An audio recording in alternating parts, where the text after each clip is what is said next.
formation. Road change, now we go racing for the first time this season. 3 hours of GT action is go.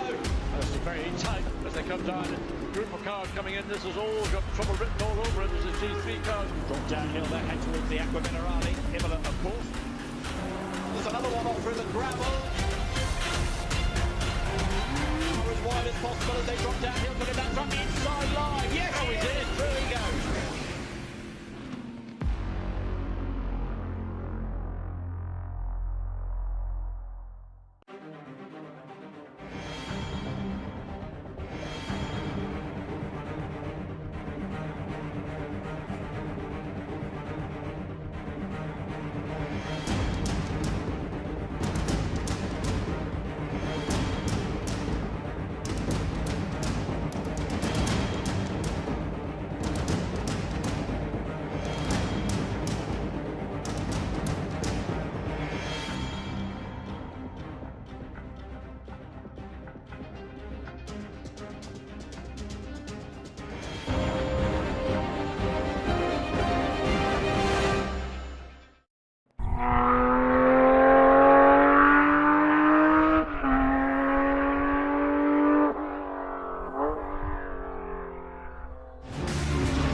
Good evening, everyone. Welcome back then to another Apex Online Racing stream here for round 3 of the Season XI Tier 2 League here at AOR, and we are taking to Paul Ricard for 60 minutes of fantastic racing. We were at Watkins Glen last time out, where we were presented with a new winner after Jamie Nuttall obviously dominating in the first round of the championship. And we'll have to see how they all get on this evening.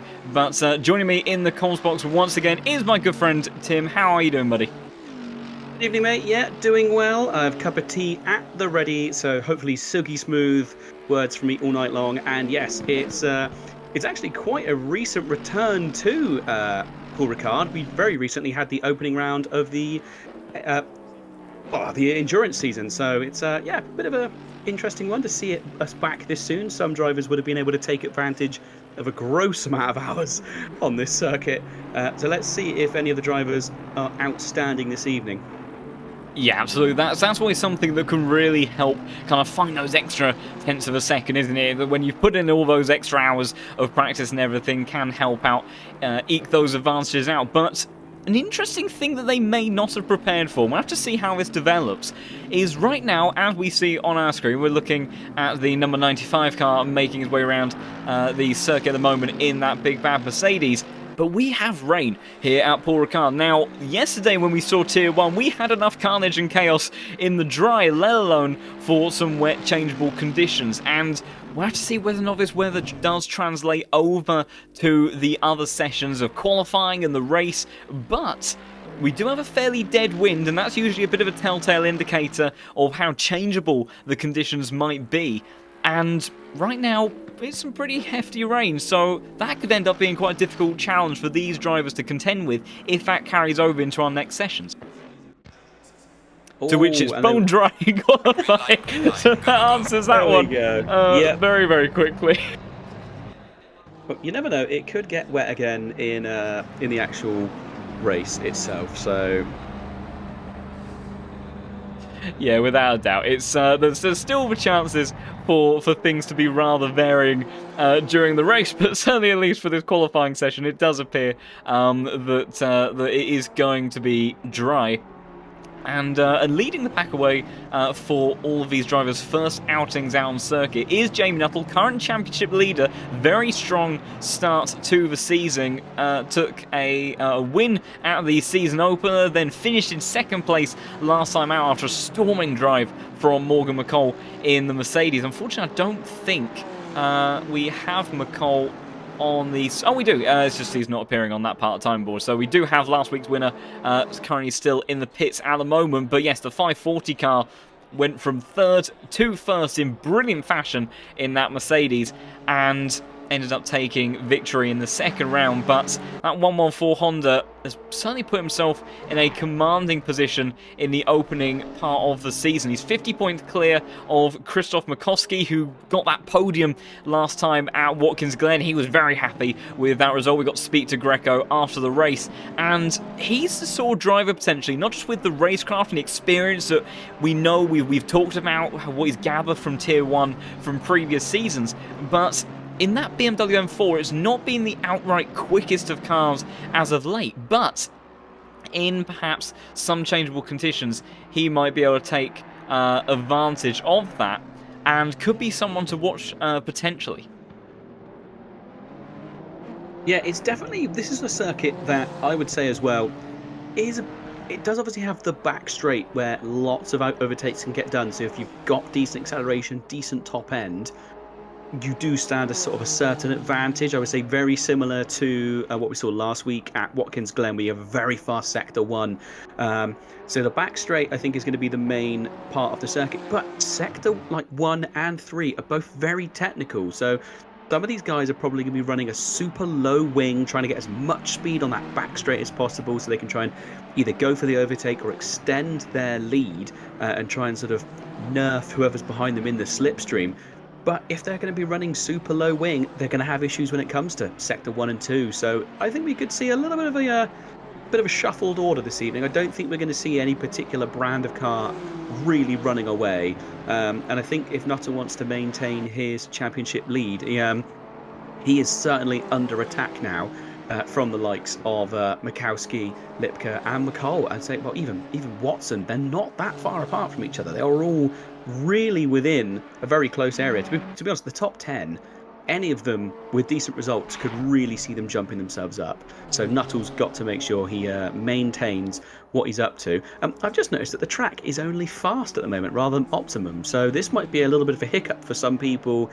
If they've been practicing optimum conditions, the track is going to feel very different, especially while they're out there trying to put in their very, very best times.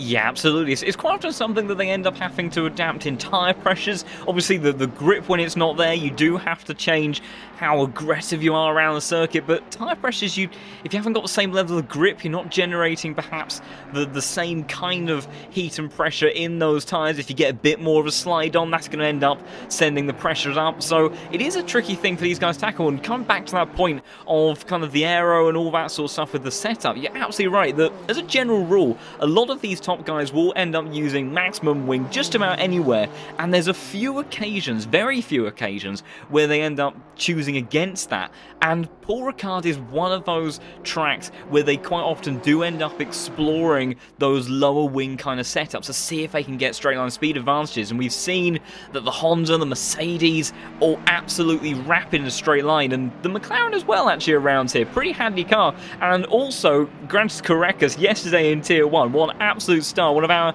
Tier 2 graduates as such. So myself and Tim have had the pleasure of kind of seeing them work their way through the ranks. I've even had the pleasure of battling against Grantis myself, and he took his first Tier 1 victory yesterday night in one of those McLarens and put all of that fantastic patience that we've seen him time and time again accumulate in races. So there are a few cars that are mixing their way up around the top, but I think this is definitely one of the more varied kind of grids that we've had in terms of BOP so far this season. It seems to really allow a bit more flexibility with the car choice. Right now we've got Dominic Gultz in the Aston Martin on provisional pole, 900ths of a second clear of our championship leader Jamie Nuttall, and then another one of our Hondas, Robin Moe, sitting in P3, and then a Mercedes in 4th, and then a McLaren in the top 5, and then a Ferrari. And who was that? Oh, an Audi. So I think we've got almost 7 different. We've got 7 different manufacturers in the or 6 different manufacturers, sorry, in the top 7. So if that's anything to go by, that gives us very exciting prospects for the race. Yeah, and just look how close the times are. Absolutely. I mean, it's all the way down to 18th place, is within 0.9 of a second. You say that, sorry to cut you off, Jordan Watson might be about to absolutely storm to pole position here for provisional pole, and he's 4 tenths clear and he's 2 tenths ahead of Dominic Gultz. So that is a landmark there from the Ferrari driver. Took P2 in the opening round, DNF last time out with a difficult session at Watkins Glen, but certainly looking trying to make a statement on the way back. And that margin that we were just, or that you were just about to talk about, he's certainly shuffled that around a bit, hasn't he? Ever so slightly, and you were saying about how the McLaren goes. Rhoda just put it up into 2nd place, so absolutely storming laps. And these are probably the most of these guys' first flying laps as well. So maybe they're second. So they really haven't had much time to get out there and have a go. Goals, I realised, I think he bailed out on that lap he was on. I think he's going for sort of the optimum line to get as much speed over the line as he crosses it. So yes, that was a bit of a slower lap for him this time round. But yeah, he definitely keyed himself up, so he's on a flyer this time round. But yeah, great lap by Watson and Rhoda there as well. I mean, by everyone, to be honest. It's a very, very quick time. Yeah, the top 21 drivers within a second of each other at this point. Yeah, so over the space of an hour, with that sort of tiny margin between them. Oh, there you go. In the top 23, off the bottom of my timing board on screen for me, has disappeared within 1 second of each other. So, and Mellis in 5th place as well. That's a good time by him. Yeah, we've got a few drivers that are coming through and improving. I think Jacques Amelli may have just hit the line. I see Dominic Gultz improving on his time. Rhoda going purple at the moment. He's coming into the final sector as it stands. That number 55 McLaren looking pretty racy. Awkward corners in this final sector in particular, going through turn 12 there. Massive jump up for car number 67. It's Jack. Oh yeah, 67. I do apologise. Very nice time. If anyone any friends of him or her are watching and have the correct pronunciation of this name, please let me know, because I would love to get it correct. And I do apologise that I am a heathen and I don't know how to pronounce. Oh, Rhoda, top of the timesheets with that one. First into the 53s. Storming lap there from the 55 car. And yeah, that's 67. Good result there for Volkan so far. I could be wrong. I believe it's Aichchek. I did a little bit of research on this because this was one of the names that I was particularly concerned about fumbling. And I do believe it is Aichchek. But yes, also do feel free to correct me on that one as well. But Lucas Roda, 53.987. That is a statement as we kind of go through that halfway mark of the session. But someone else who's going very, very quickly at the moment, Daniele Giacomelli in the Audi number 6 car. Lovely livery on that. We were talking about last time out, Watkins Glen didn't quite have, I think, the race he would have been hoping to. They finished down in 28th. Oh, and he's had to back out of that one. So Giacomelli definitely time in that car, but not able to close out this time round. I do just want to check on with someone else though. The 723 we were talking about, Krzysztof Makowski, P2 in the standings. Got a podium last time out, Watkins Glen in the M4. One of our only few M4s on the grid here. He has found a couple of tenths, which could see him go up a couple of positions, but he does need to find a bit more if he can, if he really wants to challenge towards the pointy end of the grid. But we did see the likes of Arthur Camera in the PS Plus competition M4 duking out the very front, lost out on a podium spot right at the very end with some controversial contact, which I'm not sure have been resolved yet with post-race stewards' inquiries, but the M4 was showing some pretty good pace, and where this car particularly shined was in the latter phase of the race, where tyre degradation was all starting to accumulate.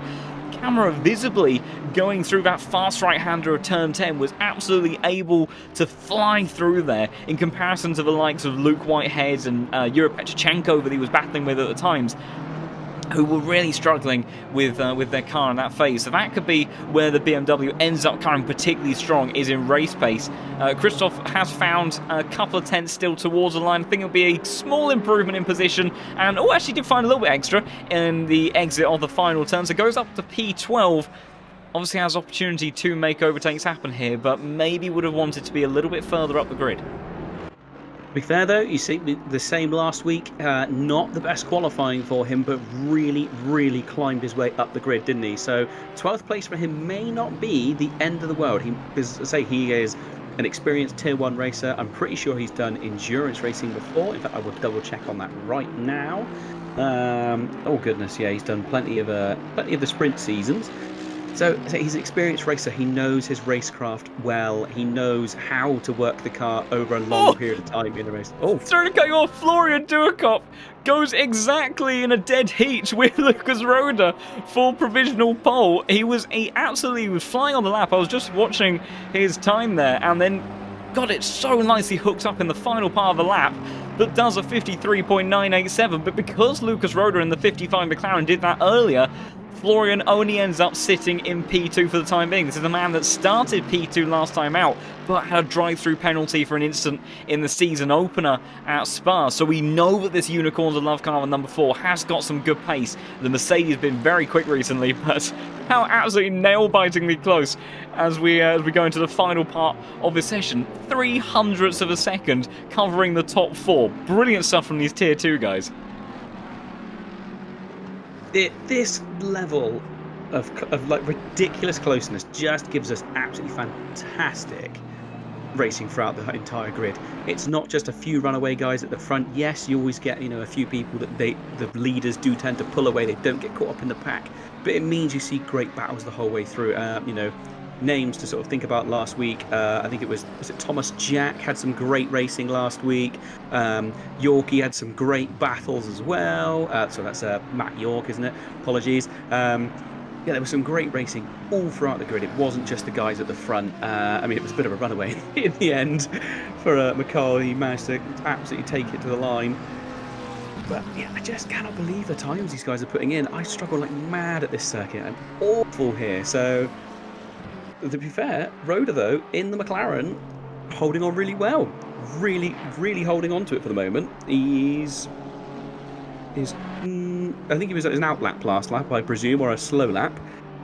Yes, I think this is his next one, and he is finding time in the opening sector, so that could be a particularly rapid lap from him. Just having a look at Christos Podens in the number 69 Honda SpongeBob livery on that car. Unfortunately, not quite loading for us, but Christos, we know, is very quick. He made a mistake somewhere on that lap and has now backed out of that one. We've got Giacomelli again on an improvement. He's been able to see this one a bit further than he did on the last attempt. The Audi 0.2 of a second up, and I can see him climb up into that very, very tight region of the top 5 if he gets it right out of the final corner. As a tidy exit, although he lost a little bit of time coming out of there, so I think it might be good enough for 6th or 7th, depending on what it is, and it is for 6th at the moment. Still time to do one more lap for the Audi. We've got some more drivers improving, though. We've got Josh Allen in the 223 McLaren. Just cameras taking a little bit of time to pick up that car. Quick one. Deploy. Oh, sorry, did we say deployee, didn't we? Car number 95 just jumped from 23rd to 8th place. Massive Fantastic. jump. And also Dominic Kurashavin, who's currently running in 29th place, coming into Sector 3, is 1.3 seconds up on his best time. So this could be a vast improvement as he comes to the line. Definitely one to watch. A 29th, and now he's in 14th. So he's basically immediately jumped half the grid. So we'll see how he improves in carrying on. Yeah, one other driver just improved is Roda doing a 53.8, but I do want to show some attention to this man, Giacomelli, 0.2 of a second up and going purple at the moment. The number 6 Audi, he didn't quite string together the last lap we wanted. We know that he lost a bit of time in the final corner. Right now, this margin is looking very, very interesting, trying to challenge for provisional pole, going through the fast right-handers of 10, 11, and then 11 feels like it goes on forever. You have to wait for the car to come back, wait for the nose to bite. Don't get on the power too early because you will send yourself onto that exit curb and you can be in jeopardy of losing time. Turn 12 is all about patience as well. On the power as hard as you can, as early as you dare. Through the right-hander of 13, fairly simple corner, and again 14. Really have to play with the brake and throttle positions through here to get yourself tucked to the left-hand side before whipping it back across for the apex on the final corner. That was nicer, neater and tidier than he was before. 3/10 up for Giacomelli, still running purple, going towards the line. And number 6 Ali trying to go for pole, and he does by 0.07 of a second. It's his last effort, but Lucas Roda not improving on his lap time, and the Audi then might have stolen pole position at the very end of this session unless anyone else can challenge for it. Or Florian is, I think he's up on his time. It's flicking back and forth on my timing screen. So Florian Durkjop may improve. He's currently running in 4th place. Oh, sorry, 3rd place, car number 4. So I might see a slight improvement here. It's Soldatov, massive jump up the grid as well, up into 11th place now. So a couple of these guys near the back of the field, putting in some really good times and jumping up through. Yeah, Kurashavin is going to be one of them again. I think 17th up to 11th. Joshua Allen is also a couple of tenths up at the moment. It doesn't look like anybody out the front other than Duacop really can challenge for that lap time from the number 6 Audi. Josh Allen trying to see if he can break his way into the top 10 with this effort as he hits the line. It is good enough to just about scrape in. 0.02 of a second behind Jordan Watson in the Ferrari. And Morgan McCall all the way down at last week's winner in 26th position. So the 540 car having an absolutely torrid session.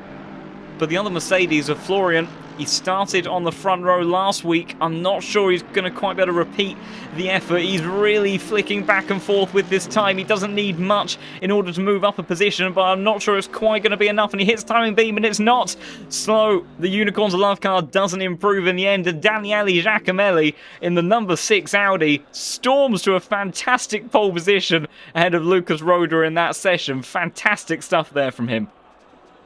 Amazingly, fastest Sector 2 was from Kurashavin, down in 12th place. So, massive. I'm presuming he must be running quite a low wing. To be fast in Sector 2, that's pretty much the back straight, all of Sector 2. So that would be my... that's going to be my vote, I would say, at the moment, that Kurashavin is running a lower wing, which in the race could be a really smart move, because if he is super fast on that back straight, all he has to do is defend through the corners. It's really hard to defend on the straight. You can only do one move and then move across to your racing line. You can't swerve. So if you've got someone that massively outpaces you, you're in trouble back there. But what a great, varied grid we've got in qualifying. Audi on pole, McLaren in second, third place is a Mercedes AMG, fourth place is a Ferrari, another McLaren. Then the Hondas start making an appearance. Then we've got the Aston Martin. What absolutely fantastically varied grid we've got going on here. Yeah, that's absolutely fantastic to see. This is really what we love to see, and that gives us a very exciting prospect for the start of this race, because all of those trade-offs that these guys are making, you don't really tend to see them quite as obvious in a one-lap pace, because obviously we're mainly looking at just simply that, the one-lap pace. But when we start to see what these cars' performances on the straights, through the corners, we start to get an idea of how these guys are going to fare in terms of tyre degradation and what they're going to be like in terms of how can they attack, how well can they defend on that long back stretch between what would be turns 7 and an 8. Also getting confused every now and again with the way that some of these corner names are done, because on the layout that we have on Paul Ricard for GT, that we obviously don't have that chicane that runs in that back straight section for Formula 1. I do actually believe that on GT4 officially on the calendar, I think they do actually take that chicane, interestingly enough, but for GT3 it is the entire backstretch, but no complaints, I think, here, because that does give us some fantastic prospects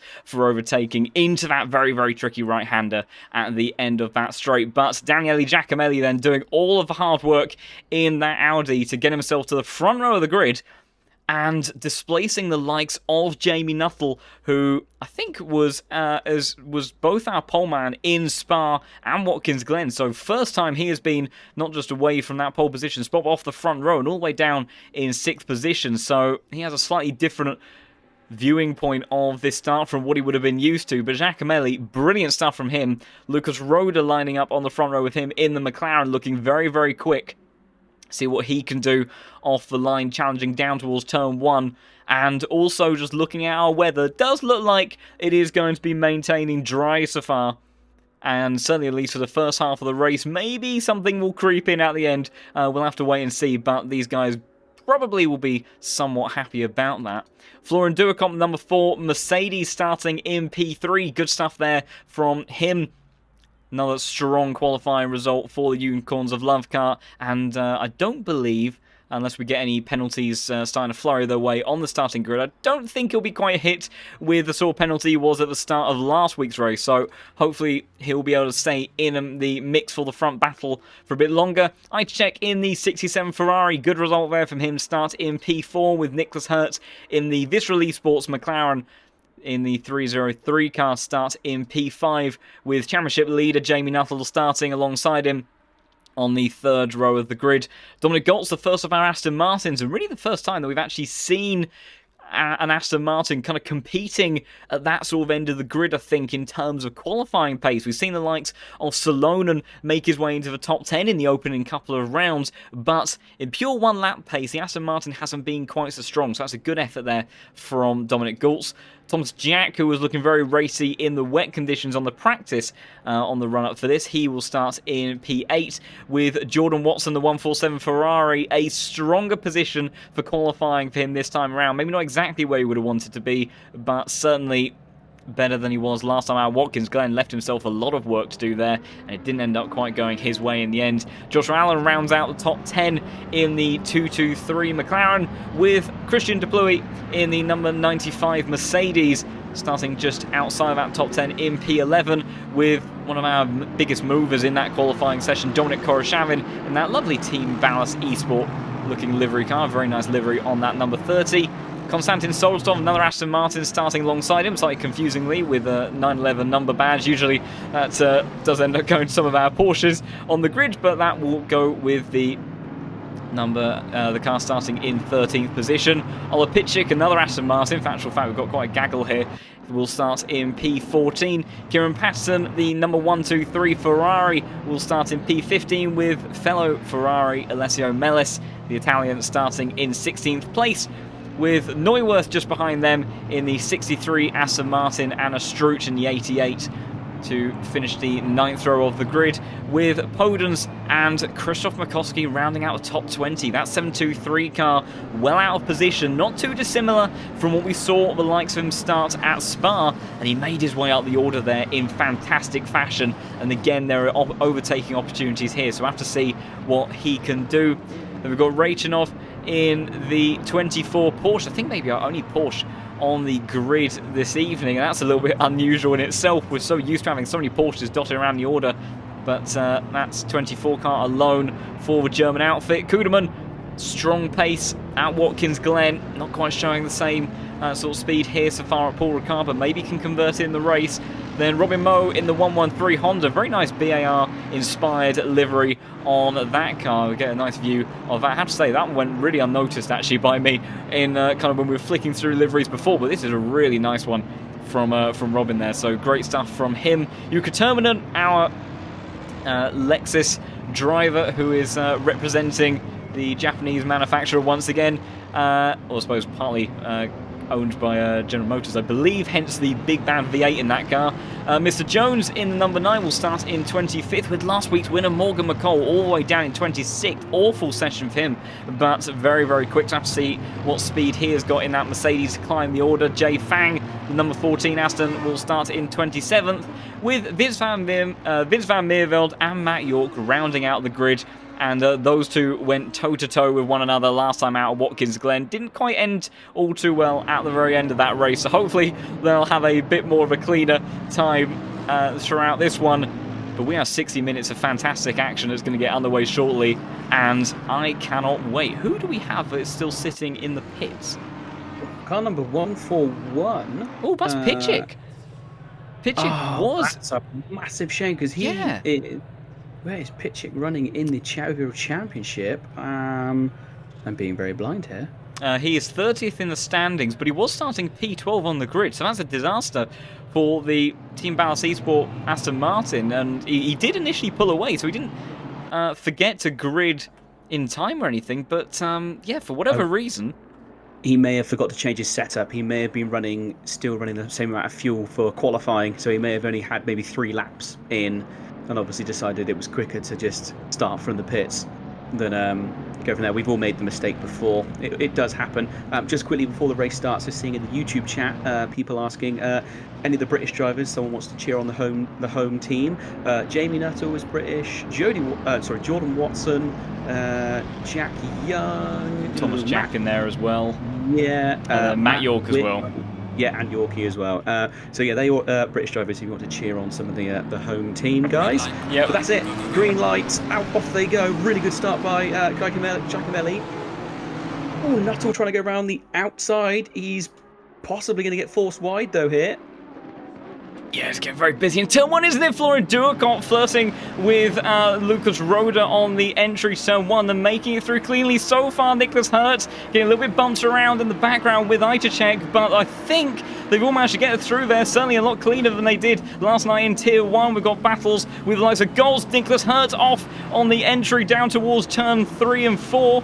Rejoining the track, though, safely amongst all of that, as Nicholas Hertz making a tiny bit of contact with Dominic Goltz there, but I think, what's going on in the background? Number 123 car, there's a few cars off there. I see Mr. Jones, Matt York, Kieran Patterson, Terminen, and who is that? That is Jay Fang, I think, all involved in that one. So I think a little bit of contact, unfortunately, further down the order, but generally speaking, out the front, it was all clean. But Florian Duacont now trying to make a move onto the Audi, even number 6 of Giacomelli trying to hold onto the race lead, but he's got that unicorn to Mercedes, trying to see if he can go around around the outside, heading towards turn 10. It's all going very busy in the background, as well as Nuttall's dropped several positions, but the Audi does hold on to that for the time being, and I think they all generally stay line astern.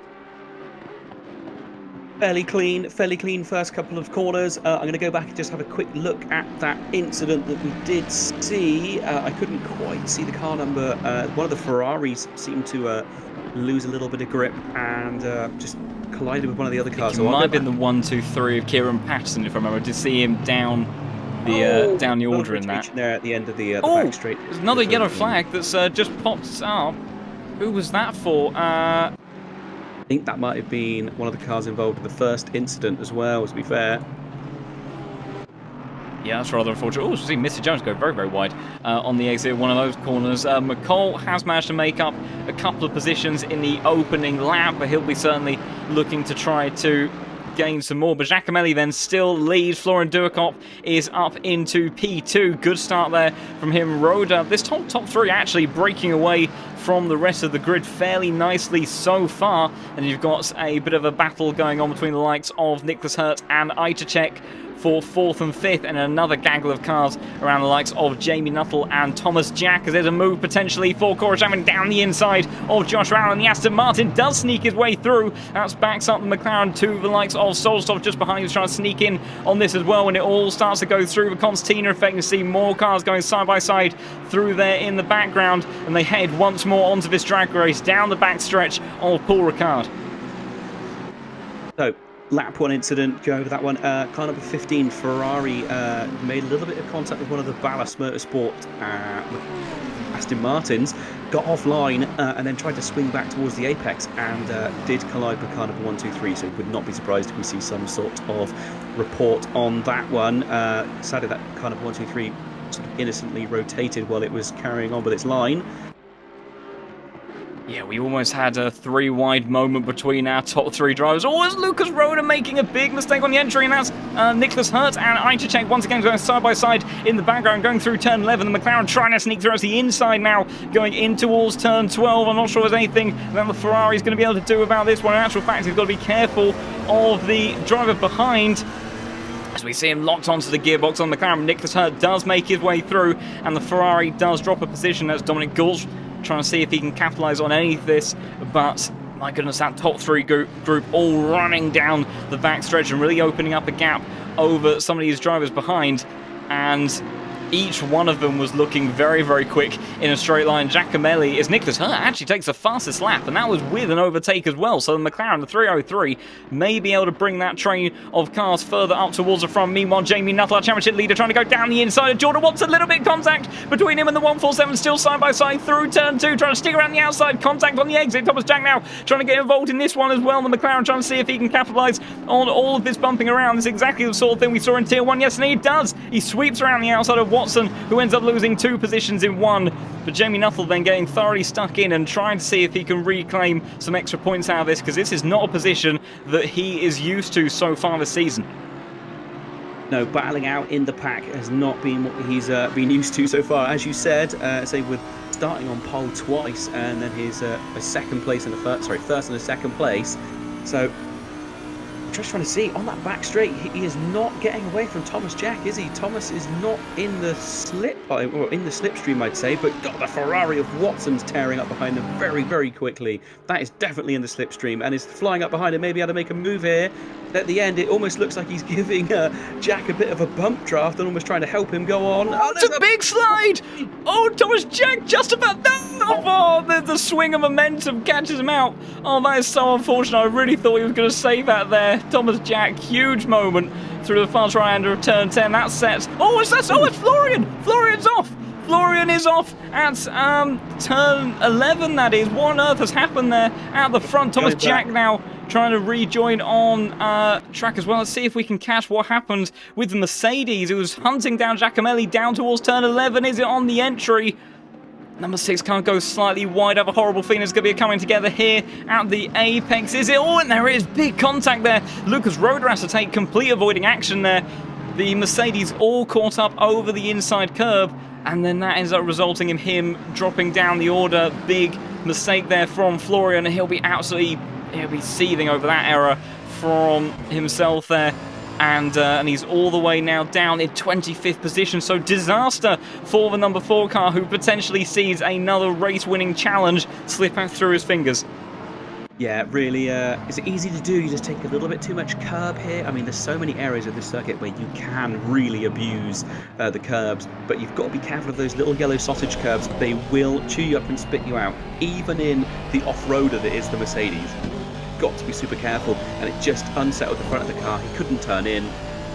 Luckily, only himself really being affected by that incident. Yeah, that's the big question surrounding that, though, is how much damage did our race leader get, the Audi? It was a fairly hefty impact. It was pretty much side impact for Giacomelli, so he may not be quite so worried, but that can certainly influence his race. Dominic Gultz closing in on Ichik on the run down towards turn 10, trying to see if he can do anything. The Ferrari, gets a big wiggle on the entry. Volkan just about manages to keep it together, manages to hold on to him better than Thomas Jack did, and that does allow Dominic Gultz through in towards turn 11. Ichik not able to fight back after that, but he'll probably just be pleased, frankly, that he came off out of that as well as he did, because you can see how dramatically wrong it can go, and that is the big thing about turn 10. You can have the fastest car on one lap pace around it, but if you cannot consistently commit to the high speed demands of that corner, that you can have an absolutely massive incident. And speaking of Thomas Jack, he is down in 21st position, trying to see if he can reclaim some positions out of that, but big shame for him. Somebody that has managed to move their way through order a little bit is the likes of Morgan McCall. The 540 car has got himself up into P19, so I think he's gained 7 positions or so from where he started. And also right now, Ola Pitchik, our driver that started from the pit lane, currently has the fastest lap of the race. I'm not sure if that will stay the same as they next hit the line. Doesn't look like, though, anyone is improving, so these tyres may be being eaten away very, very quickly. But in clean air, that 141 car has at least managed to take a little bit of bonus on us for the time being of getting fastest lap. Yeah, really good effort. I'm not sure what happened to Matt York, currently running in 29th place and way off the back of the field. I didn't see what happened to him, so whether he had to pit or something, I'm not sure. I might have a little look back in a moment. But yeah, Pitchik, bearing in mind he started from the pits, already on the back of the field and starting to mob. Actually tries to go up the inside. A little bit of contact there with Jay Fang. Does rotate him. So that may be a case of pushing a little bit too hard there. Not sure. But yeah, Pitchik anyway is really starting to push hard. So 155.2, I believe. Oh no, what was his best? Sorry, 154.8 his best. So it's definitely getting there. It's definitely going quick, and the track is still fast. It isn't up to temp yet. Obviously, where it's had this moisture in the air, the track is still fast. But I would imagine in a couple of laps it'll probably go to optimum, and we will see the times begin to improve even more. Yeah, without a doubt. I'm also just having a look at Krzysztof Makowski, one of our big movers. He's gained several positions. He's up to P13, and he's managed to capitalise a little bit with certain drivers struggling in the opening parts of this race. I'm just checking back in near the front, though. Dominic Gultz all over the back of the Vistral Esports McLaren of Nicholas Hurt, the 22 car, looking very, very racy in this opening phase of the race. That's a slightly awkward line for the McLaren there. Could leave himself vulnerable to the Aston Martin, although flashing of the lights there from Dominic Gultz. So just have a look back. Was there anything that Dominic Gultz maybe wasn't too happy with? Nicholas Hurt went very, very deep on the entry towards turn 12. Just could not get the car stopped whatsoever. That's what the Aston Martin is not too happy about. Just slowly drifting across the track on the run up towards turn 14. And yeah, Dominic Gultz in that 22 Aston Martin, not happy about being squeezed by the Vistral Esports McLaren. Thankfully, nothing too severe coming from that, but that was what the complaints were with the lights. But he is all over the back of the McLaren once more. Also, fastest lap last time round. Championship leader Jamie Nuttall on sitting in P6 at the moment, and he is right on the back of this train that we are looking at. If the likes of Dominic Gultz and Nicholas Hurt do start to battle, then he could start to get involved in this one. We're going to hop on board for a moment with the Aston Martin of Gultz. What is that slipstream like? It looks pretty handy for the Aston Martin, reeling in the McLaren at an absolute rate of knots down this back straight. The Vistral Esports McLaren forced to go defensive, Hurt to the inside line, Dominic Gultz to the outside. We've seen this end in tears several times before, the two of them going side by side on the entry. I think, though, Dominic Gultz is going to come off worse from the Ferrari of Ichik, trying to sneak through, and he does. Jamie Nuttall not able to do the same, but that is the downside that can come from trying to attack in towards turn 10. You get the entry wrong and you leave yourself very susceptible from being overtaken from those behind. Yeah, Jamie Nuttall also put in the fastest lap of the race now, so back on fighting form. What was the yellow flag? Who is that for? Where did that pop up? That was... I can't see the numbers. Was that kind of 1, 2, 3 again? It might have been. I will have a little flick back and see what I can see. I think 1, 2, 3 was in that area. Oh, that was a late lunge. I turned away from it for a split second, but Krzysztof Makowski launched it down the inside of Soderstov. Oh, he's going to get forced wide on the exit coming out of the final corner. It's going to be drag race down towards turn 1. A little bit of side-by-side contact.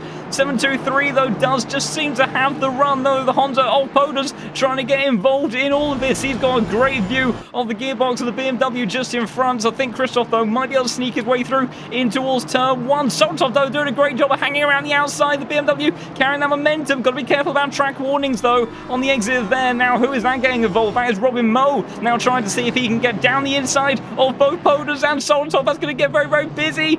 Soltov does just about manage to hold on to that one, but Robin Moe does get past the 69 Honda of Poders there, and that got very, very tight and cozy between some of those drivers, but thankfully all managing to come out of that one without too much in the way of significant damage.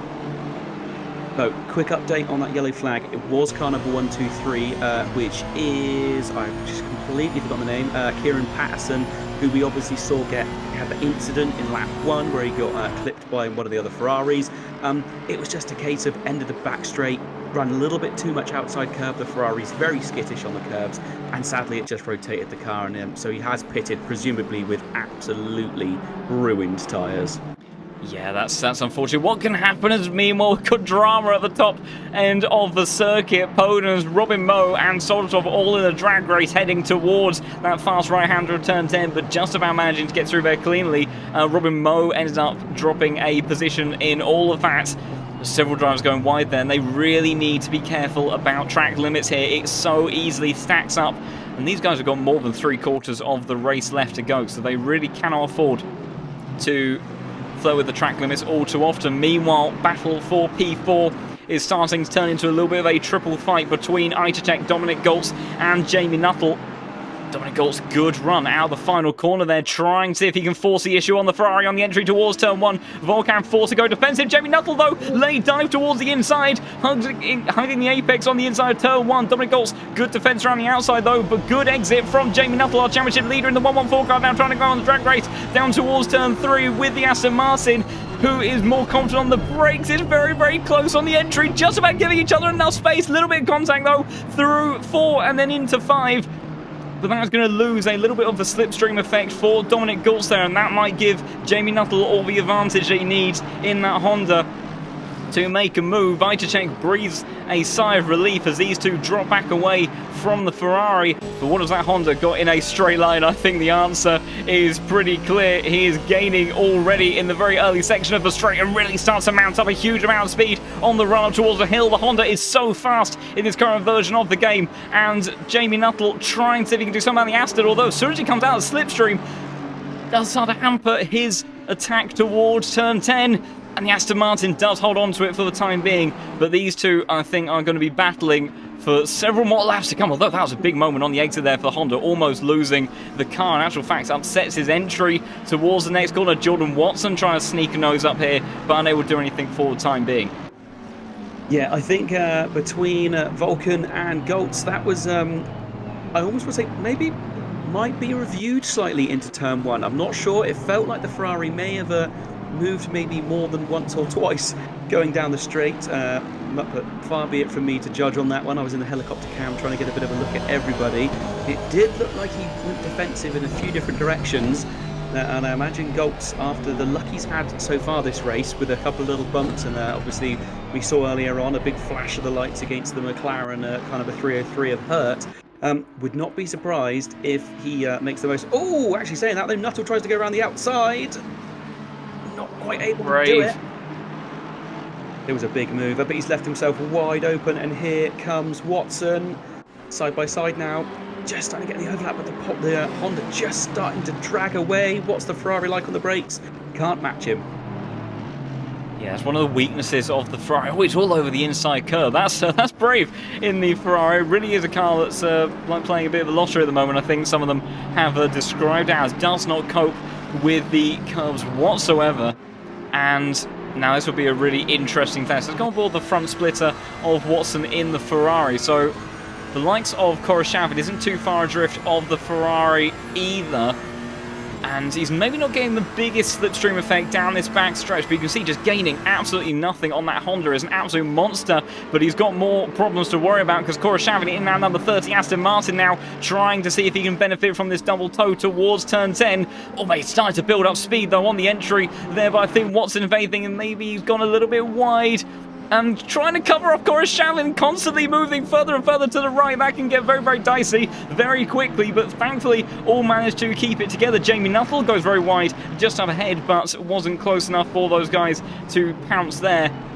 And they all stay as they were, but very much a back and forth with some of these cars, and really can see how the likes of they change back and forth. Meanwhile, Vince Van Meerveld trying to go around the outside of Morgan McCall. Contact between them, and last week's winner is sent spinning on the entry towards turn 12. The Audi continues on. But that 540 car that stormed to victory last time out, Watkins Glen having an absolutely torrid time here at Paul Ricard, and just seems absolutely lost in comparison to where he was last time out. So disaster then for Morgan McCall, and that certainly further hampers his day. I also just want to note, we've had some very early pit stops that I missed, and one of them is Thomas Jack, the number 13 car, who obviously had a bit of an incident himself and is trying to recover some time in clean air. Fastest lap of the race, though, for that number 13 car, so that could certainly work well for him, but he has to be very careful potentially of the fall off he might experience in those tyres. Oh, and actually what it looks like is a big power slide. So yeah, that was down at turn 10, wasn't it? I think it was at the end of the straight. So whether he's already pushing those tyres really hard, but he has possibly already really put some just looking at on the them. replay. That was what he was hoping to do last time. He didn't quite have quick enough hands to catch that slide last time around, but thankfully he did this time around. But yeah, you're absolutely right. That is, he may be going quick in a moment, but I don't think he's going to be able to hold up that pace realistically all too long, because that will be tearing into his tyres without a doubt. Two people who are really pushing pretty hard right now is car number 67 of Vulcan and car number 22 of Goltz, both 0.3 up on their previous laps. So these two really starting to push forward, and you can see the car number 303 of Hurt is already under attack from Vulcan. So I think that's going to be one to watch. Ferrari's been a pretty formidable force, and we'd already seen that Hurt, when he was under pressure, gets a little bit out of sorts in Sector 3. So, and I imagine Goltz will be thinking to himself, let's close up the gap, see if he can get there. He might be able to jump past two at once, because his pace is seriously quick. Yeah, still 0.3, actually was nearly 0.4 up on his previous lap. 0.5 at this point going into the final turn. So really putting in some fast times now. Yeah, that Aston Martin is going to hit the timing beam, and a 54.9. I think he must have invalidated it somewhere along the lap because it hasn't replaced his previous best time. But yeah, that is 2/10 clear of the car in front. But importantly, that's faster than anyone in front of that 22 car. So that Aston Martin maybe around the 20-minute mark, just doing a better job of holding onto his tyres. Crucially, it's the first of our front-engine cars, and whilst the mid-engine cars do quite often have a tendency to be more nimble, they get through the corners that bit quicker. This is where the likes of the Aston Martin, the BMW M4 really start to shine. It's quite often in the form of tyre management, and maybe that is the phase of the race that Dominic Goltz is entering, because he's found another, well, that's actually, of course, that's against his existing best lap time, so he's running the same sort of pace he was last time round, so 54.9 maybe on the cards once again for Dominic Goltz, but he is looking very quick at this phase of the race. Further down, another Aston Martin that is trying to put some pressure on the car in front of him is Coruscant. Jordan Watson have been battling quite hard over the last few laps on the run down towards turn 10 again. I'm not sure if the Aston Martin is going to be close enough. He tries to show his nose. Watson a little bit wide on the apex, wary perhaps in that Ferrari. See, he gets a big tank slapper though on the exit as he rattles his way over those curves, but just about managing to keep it all together. We've also got a little bit of a fight outside of the top 10 between Joshua Allen, Wojtek Neuwirth in the Aston Martin, and Krzysztof Makowski, that is getting rather interesting, much like that at the tail end of the top 20 with Meerveld, McCall and Duakop.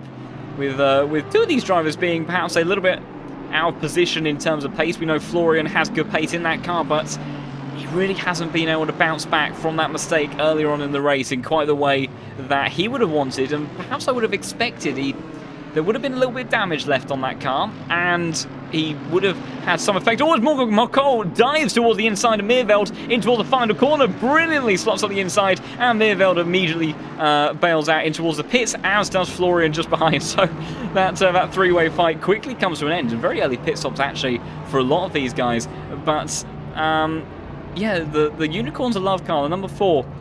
He would have damaged his tyres somewhat in the instance that he had earlier on in the race, but I really wouldn't have expected to perhaps to the degree that it seems to have affected his pace. So not the day that Florian would have wanted after what looked to be such a promising start after that strong qualifying. I also wonder if where the track conditions were still at fast at the beginning of the race, whether some people are coming into the pits not just to change tyres now it's gone to optimum, but also to maybe adjust their pressures. They may find their pressures aren't quite right. Seeing some of the big names coming in here, Jay Fang, Kuderman, Mikowski, Max. My brain is broken, I do apologise. I can't speak. I'm just going to stop for a minute. That's the one.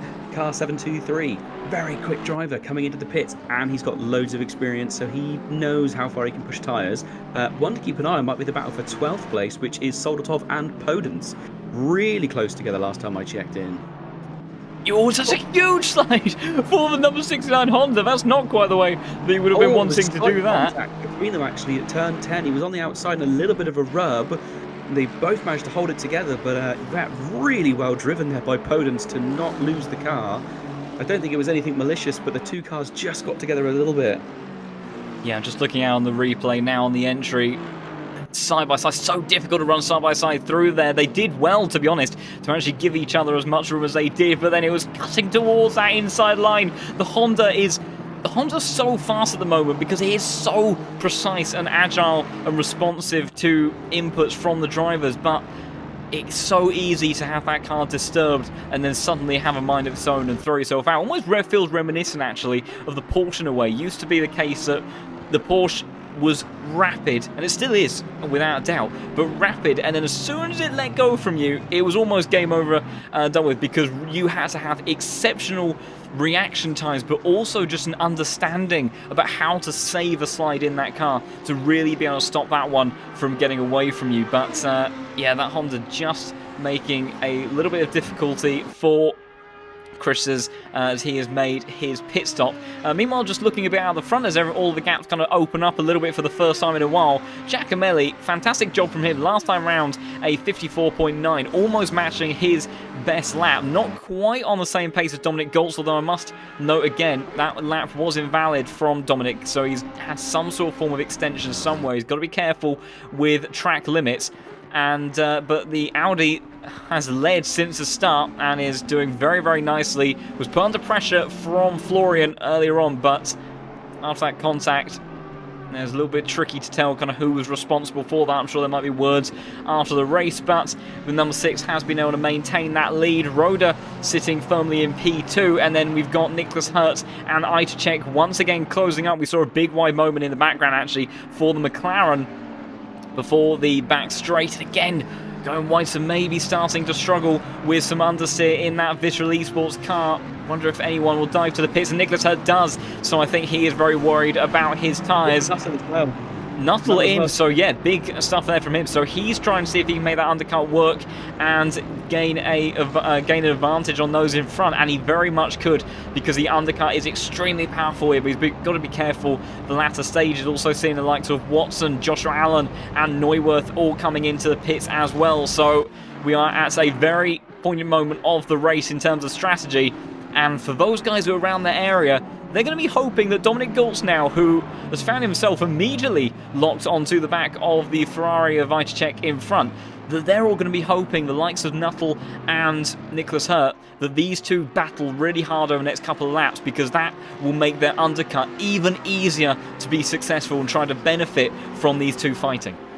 I think the way that we saw Nuttall go after the back of Goltz, and then as soon as he came out of the slip, not be able to stay with him, I think we're probably going to see the pass here. Again, look.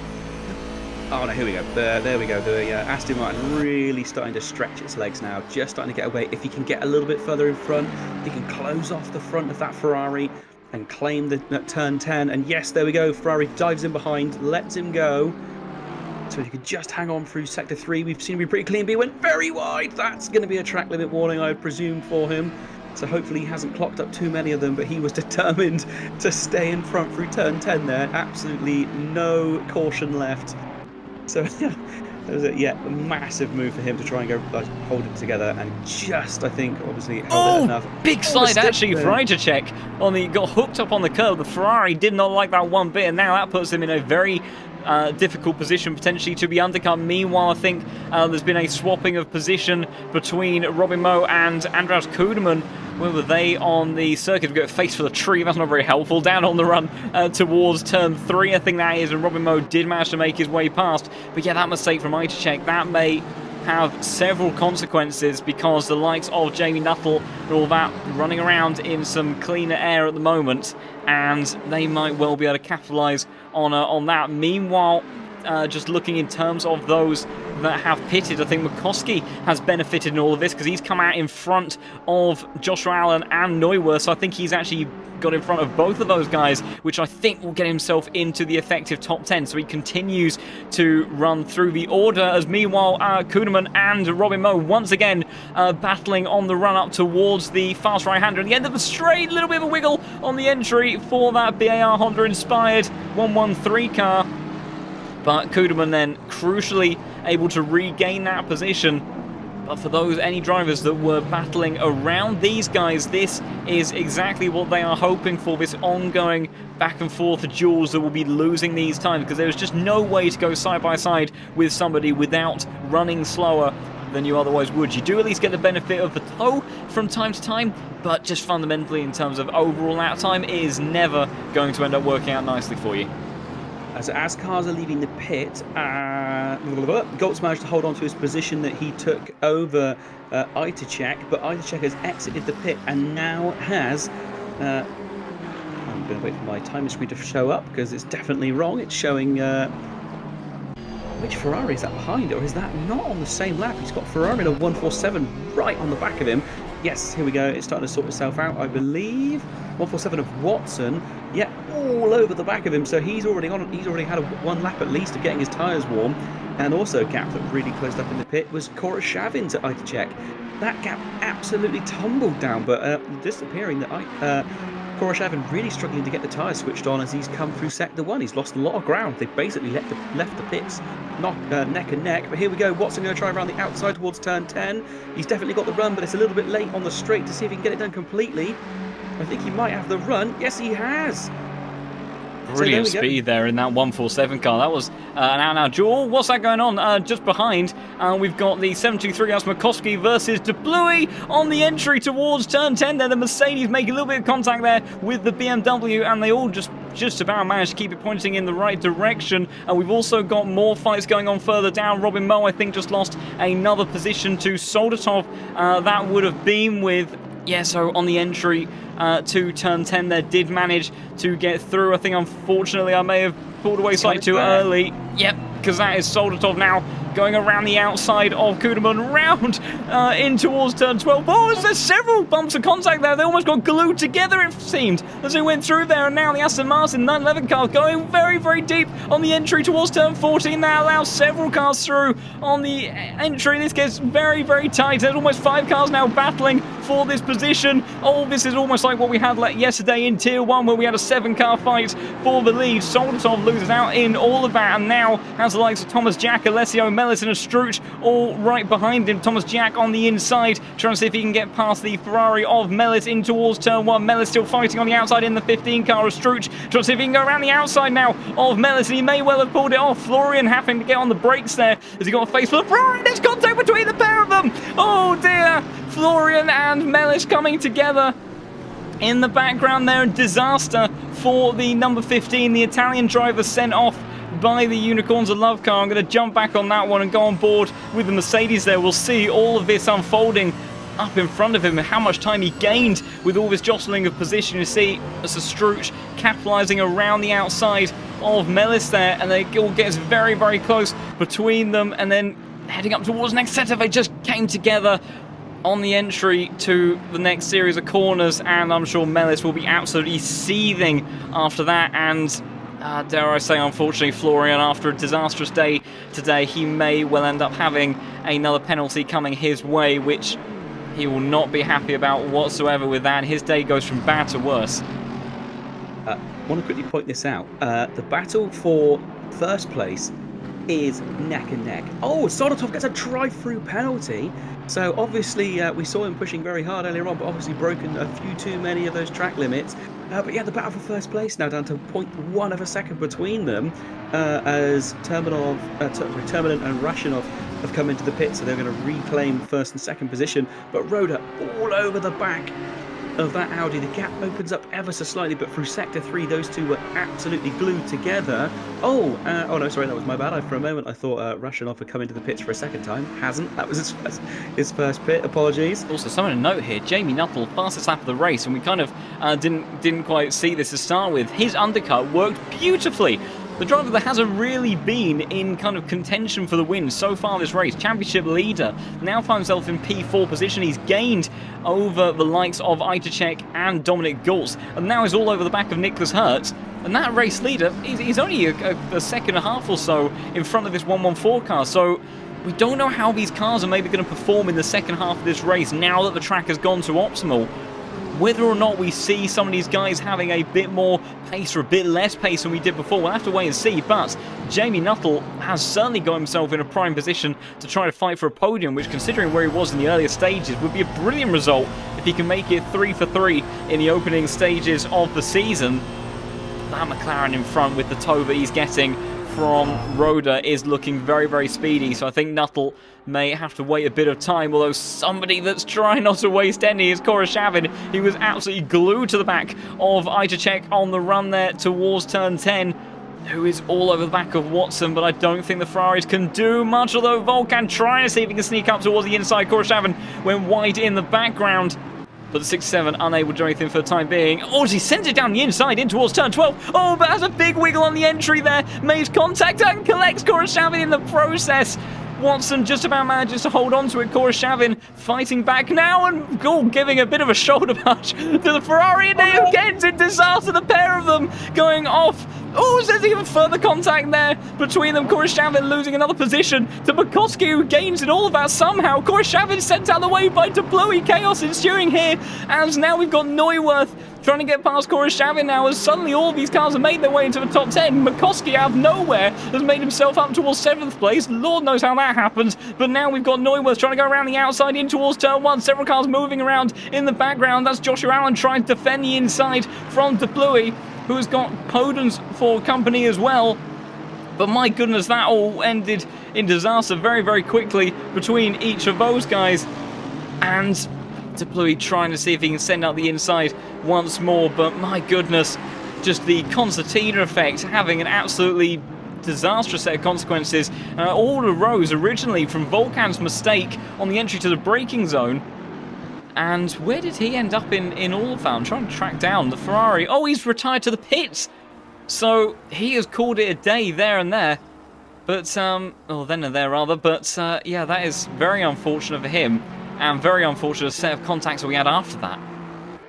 Yeah, slightly questionable rejoin, I think, by one of the Ballas Motorsport Aston Martins there. I think it was car number 30, wasn't it, of Koroshavin. It was a little bit sort of desperation to get back on the racing line, holding up one of the Mercedes. That was car number 95, I think, got held up pretty badly. Oh, sorry, just in the background where we saw Podens having an absolutely monumental moment through. Just going to try and go on board with him.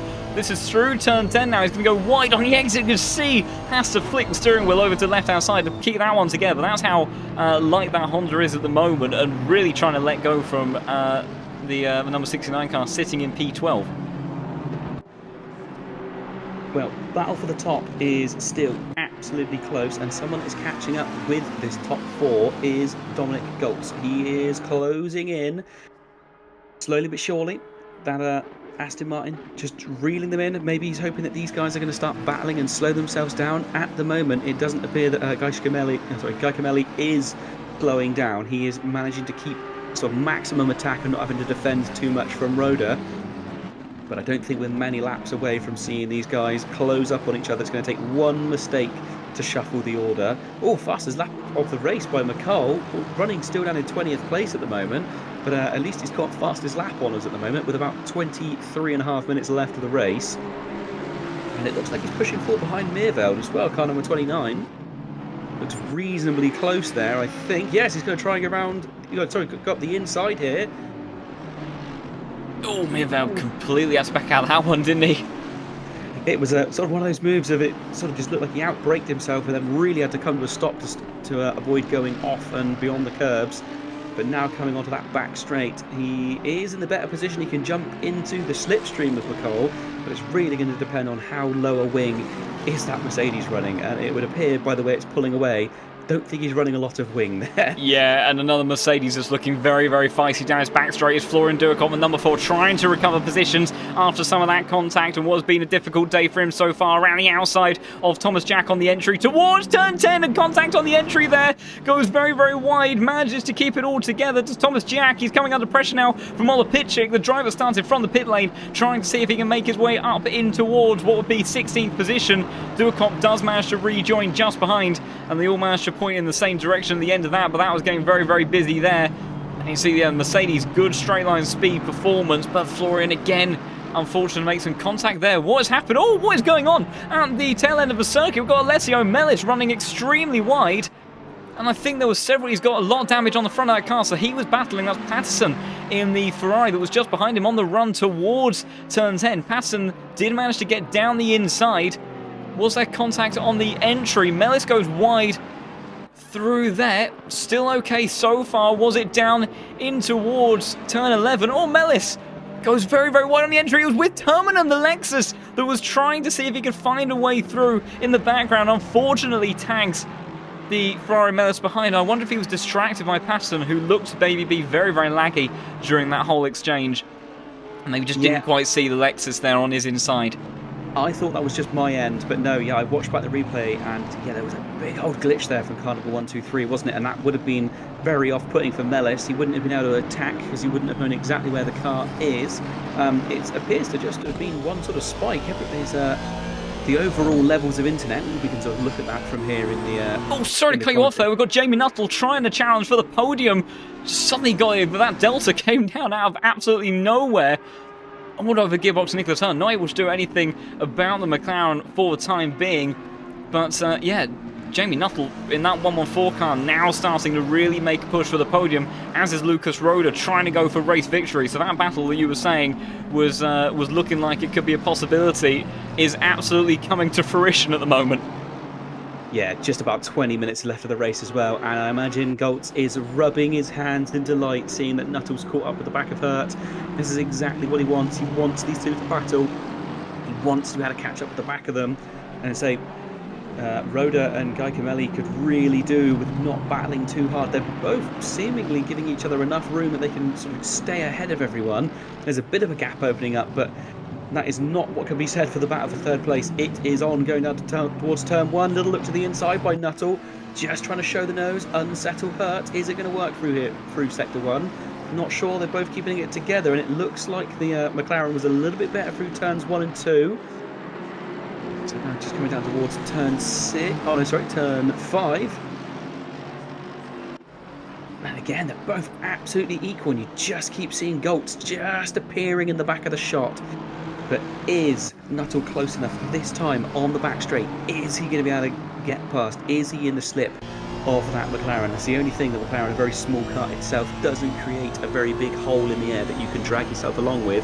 Not like getting stuck behind one of the BMWs or the Bentley was classically something brilliant to get behind on a back straight. Oh, but yes, Nuttall really closing in now. Can he get it done before turn 10? I'm not sure. Hurt going defensive and hugging that inside line. He can obviously move left at a moment to get onto the racing line, and does come across, cuts the nose off of Nuttall. And they both hold it together really cleanly. No, Dominic Golso doesn't in the background, going very, very wide. He's got to be so careful. We've seen Dominic Golso has invalidated a number of laps, and I have a horrible feeling that probably most of those have come from turn 10. He's got to be very careful. And meanwhile, there's been a big battle going on further down the order with the likes of Kuderman, Astruch, and Duicop.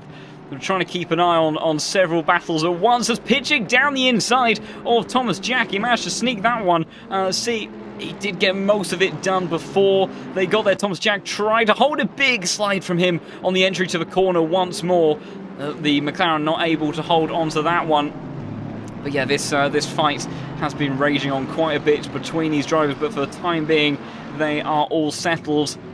And yeah, we've got a few battles on circuit at the moment. So we have Jamie Nuttall, as we've been keeping an eye on, trying to make his way past Nicholas Hurt for that final podium position. We've got a little bit of a three-way fight with the likes of Koroshavin, Neuwirth and Joshua Allen. They haven't got Christian Dupuis and Poden's too far away from them, so that is a battle all the way to the end and just outside of the top 10. As what's going on now, Florian Duacomp trying to go down the inside of Kuderman towards turn 1, got very, very close, but couldn't do anything about the Honda. Just in front did get a good run though out of turn 1, may be able to think about doing something towards the next corner, trying to show his nose on the inside. Kuderman does respect it, but holds his line. To get compromised though over those curbs and may start to come under some pressure from the Mercedes as they hit that back straight. We know that Mercedes has been looking very, very quick, although the Honda is no slouch, and that's exactly what Jamie Nuttall is once again showing as he puts Nicholas Hurt under more pressure, but is just unable to stick with the McLaren through some of these faster corners. This really is a battle at the moment of horsepower versus grip, as Christian Dupuis trying to use the former to his advantage of the McLaren in front of him of Joshua Allen, but just doesn't quite have enough legs down that back straight to challenge for that top 10 position spot just yet.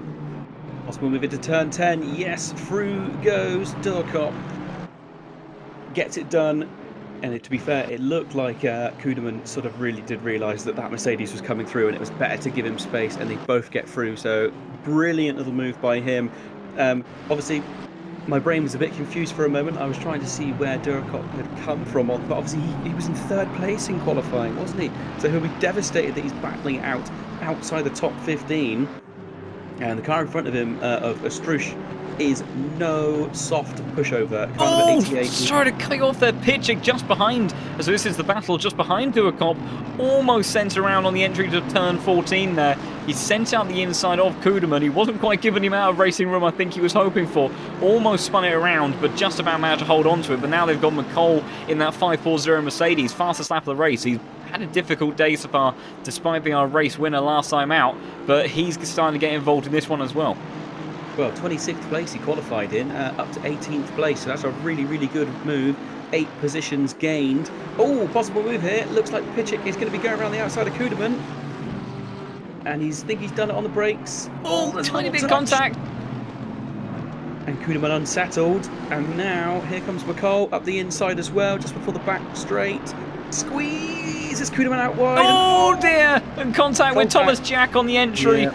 In towards turn 6, that's so unfortunate. I think Meerveld is going to also get Kuderman as well. He's got a huge bit of extra momentum well before they got onto this back straight, but that is unfortunately what can happen, though. I can't hang about for too long because further up the order we've got Neuwirth and Koroshavin on the entry towards turn 10. Neuwirth sent to the outside, can't do anything about it. Oh, Christian Dupuis tried the same thing, had a huge slide on the entry there, just about manages to keep it pointing in the right direction. He was down the inside of the McLaren of Allen. Oh, he lost it completely.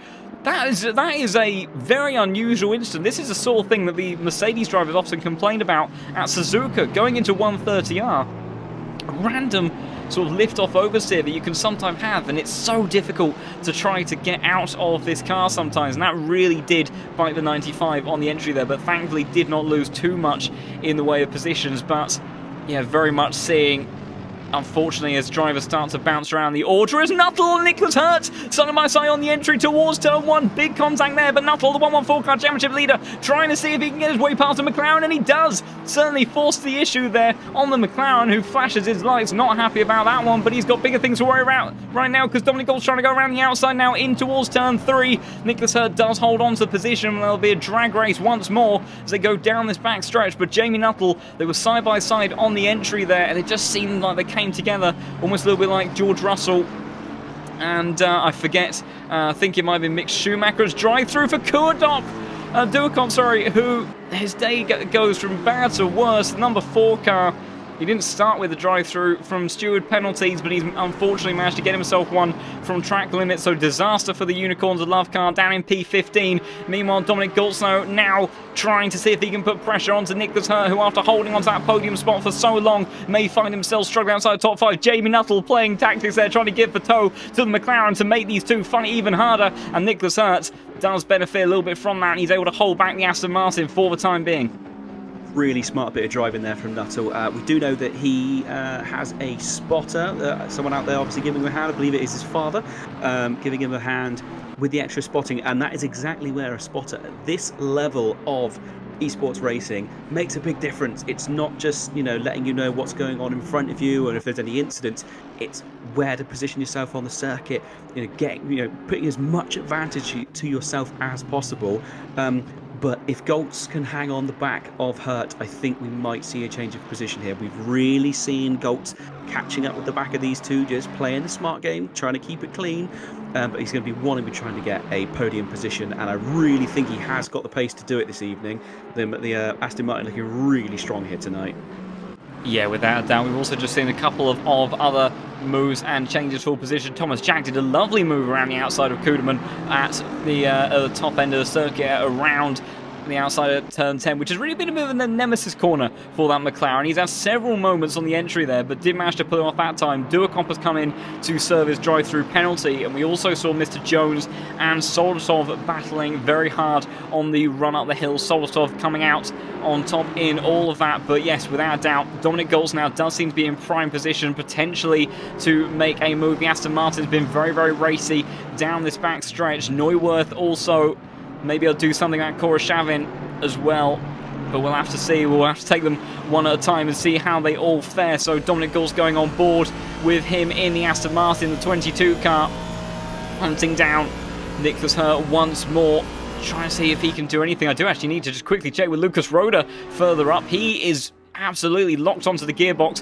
of our race leader Giacomelli, who after sailing clear in the opening phase of the race really has had a much more troubled stint in the second half. Nicholas Hurt does hold on for the time being, as does the likes of Koroshavin versus Neuwirth and Joshua Allen further down the order, but we have several battles going on and just over 10 minutes of racing action left to go, and right now with how close some of these gaps are, it is so tough to call how they are all going to see the flag. I couldn't call it. Oh, there we go. Actually, Goltz now trying to again go on the attack, trying to get round Hurt. Is he going to be able to do it? He's very, very close coming into the final turn. He might be able to make a move down into turn 1, possibly if he can hang on the back of that McLaren.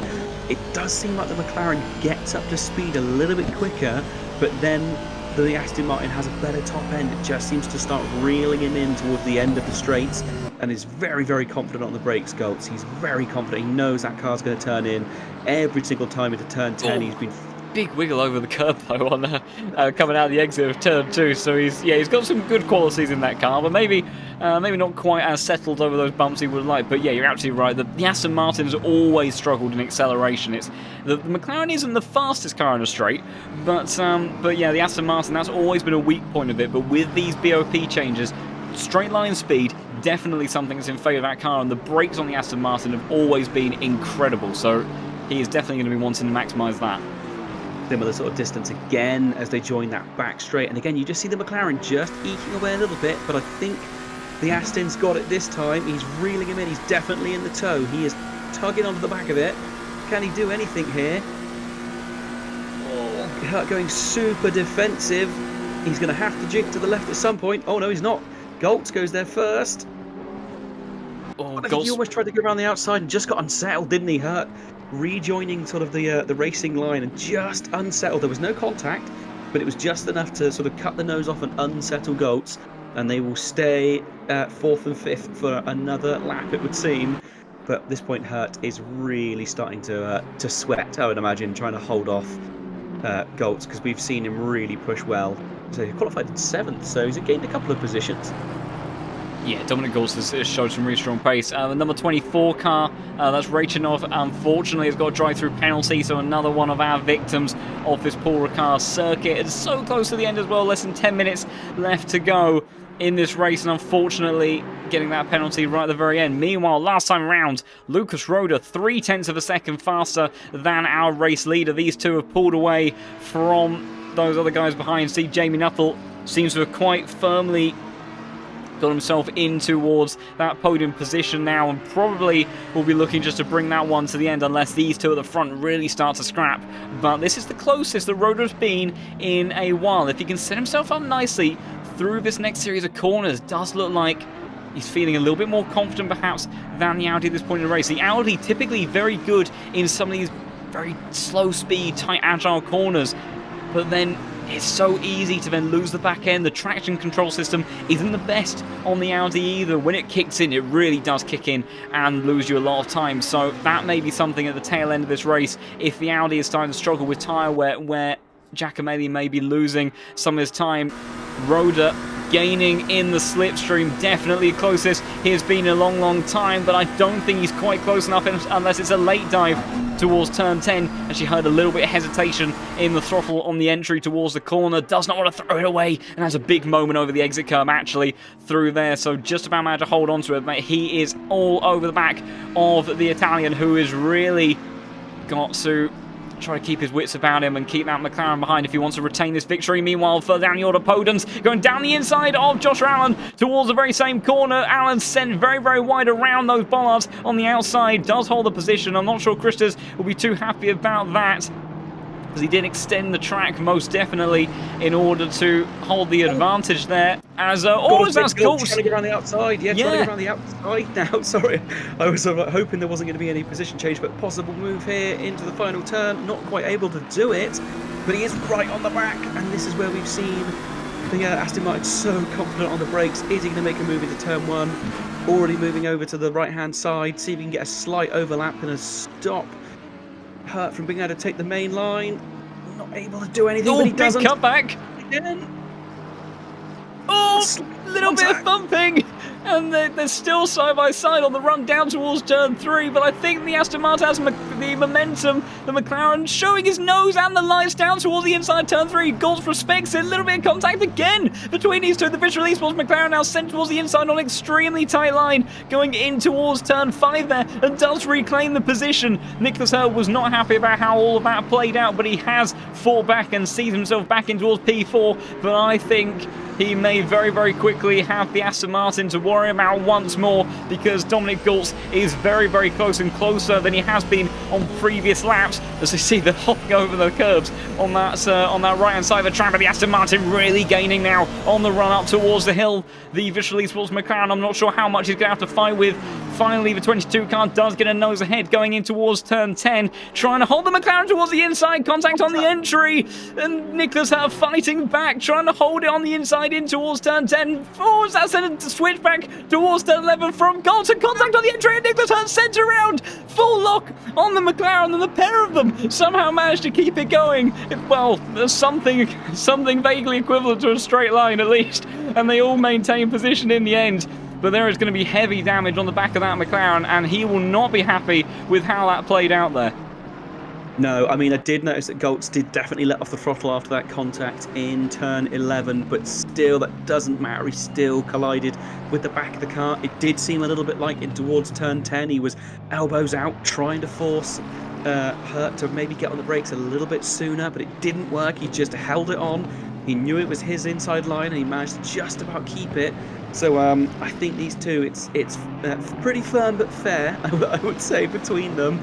But yeah, that rear end collision will not be doing that McLaren any favours. It's super aero dependent, and we've already seen the McLaren losing back end grip, especially through sector 1 and 3. So all throughout the race, that's been a very loose car. So obviously Hurt prefers it a bit, a bit loose and a bit wild, but it's not going to be doing him any favours. And now through sector 1, you see Goltz really catching up with the back of him again. Oh, and a drive through for Podens. So after a great recovery drive for him, drive through this late in the race with less than 4.5 minutes left, that's going to see him tumbling down the order. No recovery time either. Here we are, on to the back straight again. That McLaren actually got a slightly better exit, I'd say, onto the back straight. But here we go. Aston Martin reeling him in. But Hurt knows as long as he holds that inside and doesn't let the Aston Martin get all the way past, he can hold it, and they are already way beyond 2/3 down the straight. I don't think Goltz has got it. Again, he's moving across. He's trying to hold his line, just forcing Hurt to not come across. They're going too wide through turn 10. Just keeping it within the limits. And I imagine at this point, Goltz is very aware that he cannot afford any more track limit abuse. There's been a couple of times where he's gone a little bit wide there. We saw it in Sector 1 a few laps ago when there was a little bit of collision between them. He went very wide. So I imagine he's probably on 2 out of 3 warnings at this point. Trying to see, also that front power looks like it's close right up again as well. I think there's also been perhaps a little bit of swapping of position between what was going on here with Christoph Podens. So he was under pressure. He does have that drive-through penalty, but he was under pressure from Joshua Allen on the entry towards turn 10. Lets the McLaren go past, and then Christian Deploy, is it an easy overtake for him into 11? It looks like it was. And yeah, that 69 Honda not really putting up too much of a fight there, as he knows he has that drive-through penalty. Also notably at the front, the gap opened up between Giacomelli and Roda by up to about a second at one point, and then it came down to about 3/10. Now it's back up towards a second, so really going back and forth with those guys. Dominic Goltz, in all of the last lap shenanigans, has lost a little bit of time to Nicholas Hurt, although that was a wonkier line from the McLaren. I think he may have reeled in the gearbox of that Visceral Esports car, perhaps enough to have another challenge, and they'll be going toe-to-toe, I imagine, at the top end of the straight. Podens has come in to serve his drive-through penalty. The next closest battle on circuit is that of Koroshavian and Neuwirth, but I think we're going to have to stick with this battle for P4, because number 22 car once again trying to see if he can find the way past the McLaren, pulls out towards the left-hand side. Nicholas Hurt keeping his way firmly on the inside of the circuit. The Aston Martin at 22, huge bit of overspeed this time around, trying to see if he can get it cleared before they get towards turn 10. I'm not sure if he's going to have it done. The McLaren trying to fight back, and he does. Side by side once again, brilliant action between the pair of them, and Nicholas Hurt does hold on to position for the time being. Jordan Watson in the background must be hoping that these two come together a little bit at some point and see if he can close up that gap a bit more. But Nicholas Hurt does hold on to the position, as does Koroshavin further down the order with the attack from Neuwirth. So neither Aston Martin at the moment able to gain a position. But I think we will be heading onto the final lap of this race now. Lucas Roda has managed to close up the gap once more, a bit to the front. Half a second between himself and Daniele Giacomelli as they go onto the last lap after 60 minutes worth of absolute chaos and action here at Paul Ricard. But right now, the Italian still doing enough to bring this victory home.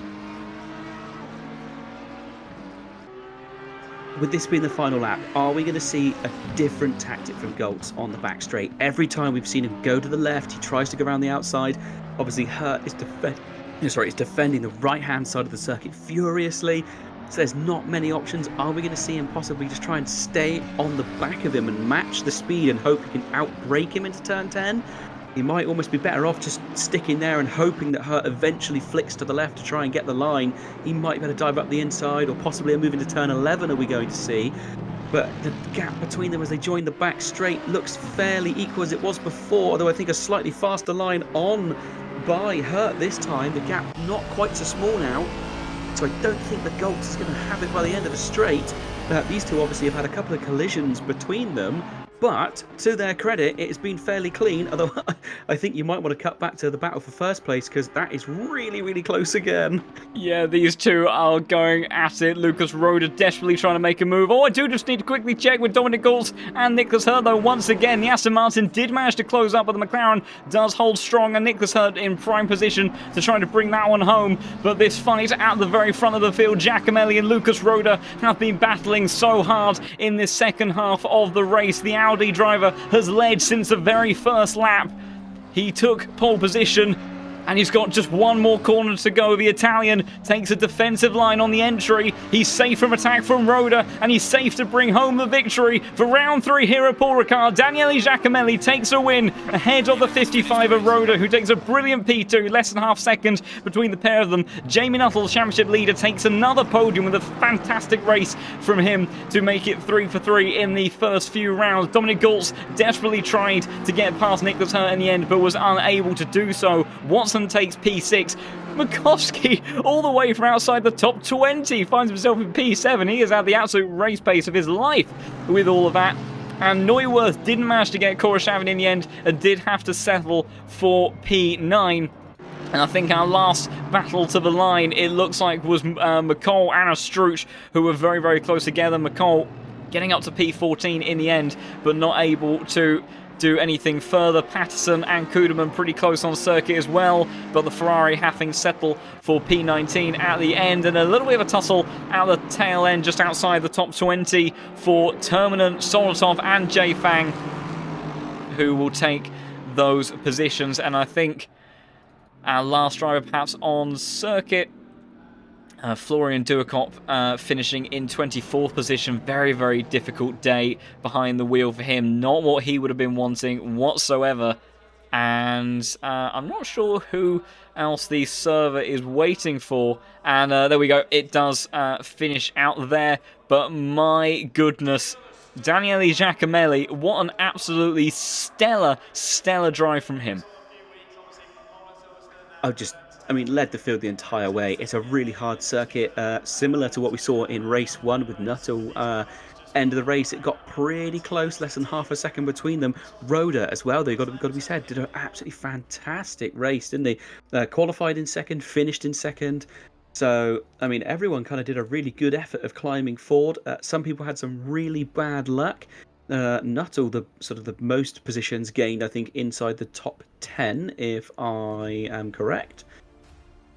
He had a really good race, to be fair. I'm having a little look through all the results to try and work out driver of the day for Tim's pick. So I'm having a little bit of a rummage through some numbers. So apologies if I'm a little bit quieter than normal. Furiously looking through track position and who's gained what. I have to say, someone I would like to put forward for a nomination. Obviously, Tim's top pick. Obviously, responsibility lies with you. But I have to say, the 723 car of Makovsky, finishing in 7th, the BMW M4 that hasn't had the greatest of pace around here, and I'm fairly confident he started well outside the top 20. So he has had an absolutely incredible race to get through the field. But yeah, whilst you are doing your analysis to put together who your top pick is, we'll have a little bit of a run through the finishing order, and hopefully we may even get some of our drivers in for an interview, which would be very nice. But Daniele Giacomelli then does convert pole position, the Italian in the number 6 car. Brilliant drive from him to hold off the hard charging Lucas Roda at the end. The McLaren just could not quite get close enough. He was gaining more and more as time went on. It did seem that Giacomelli's tyres just fell off a little bit. And interestingly, Lucas Roda, I think, actually did an undercut. So Roda's tyres were older. Maybe Giacomelli didn't get the pressures quite right for the optimal part when the track changed to optimum. And maybe that was why he lost a bit of pace, because he did have a 2.5 second lead in the opening stint, but Roda put him under all sorts of pressure, but could not quite do enough at the end. Jamie Nuttall, brilliant result from him to make it 3 podiums in a row. He will be very, very pleased with that, because he has shown fantastic consistency so far in the opening 3 rounds of the season. That is definitely what he needs to do.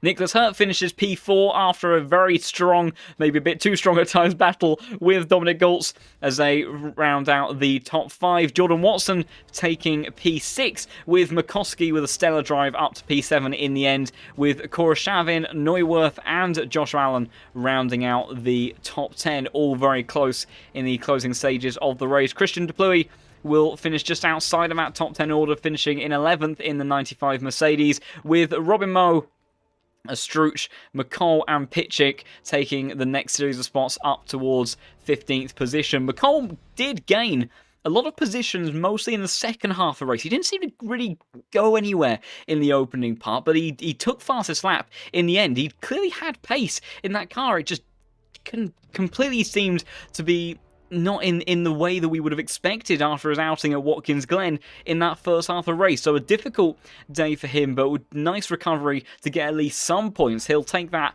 as a form of consolidation heading in towards the next round, which will be another American circuit. We'll come back to that a bit later, but perhaps maybe he can dominate there as well. Ola Pitchick took P15, like I say. Thomas Jack, then Vince van Meerveld, Kuderman, Patterson, Podens and Soldatov podiums take up towards the top 20, with Solstov Terminen, J-Fang, and Florian Kuadop taking the final finishing positions. And I think we had Melis.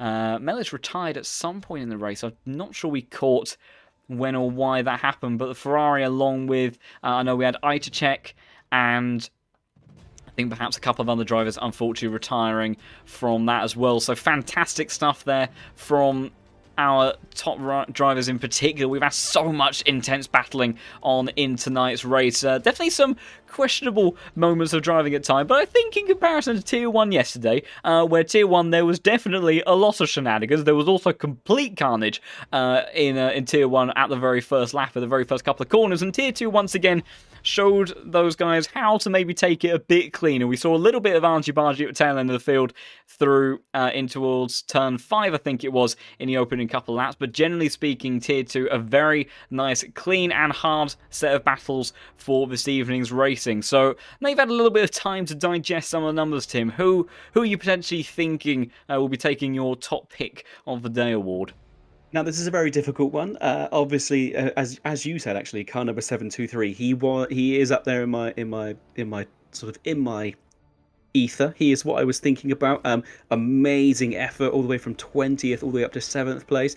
Also got to say for McCall, really good effort. Got himself up the order. Not quite as many positions, but did claim fastest lap. I would quite like to do something a little bit out there. I would like to nominate a duo of cars. And it is car number 303 and car number 22, which is Hurt and Goltz. Although they haven't gained that many positions, these two guys, they did come together a few times, but it was firm and fair racing. And when we saw that incident between Goltz and Hurt where there was a rear end incident, which obviously post-race there may be penalties in place, I'm not sure. But there was gentleman racing there. They gave each other room. So I am very tempted to give them a joint effort. But I think as it is Tim's top pick and it has to be one car, I am going to go with car 723 of Makowski. It was an absolutely brilliant effort by him. He kept his nose clean. Again, and as I always say it, keeping your nose clean is paramount to gaining positions here in Apex Online Racing. Yeah, I'm going to give it to him. He gets it. Car number 723, Tim's pick of the day. Just a great effort. Kept himself clean. Loads of positions gained. And he actually was gaining on 5th and 4th place towards the end of the race. Sorry, 6th place as well at the end of the race. So, yeah, he gets my top pick. That's what I'm doing. I'm going for it. Locked it in.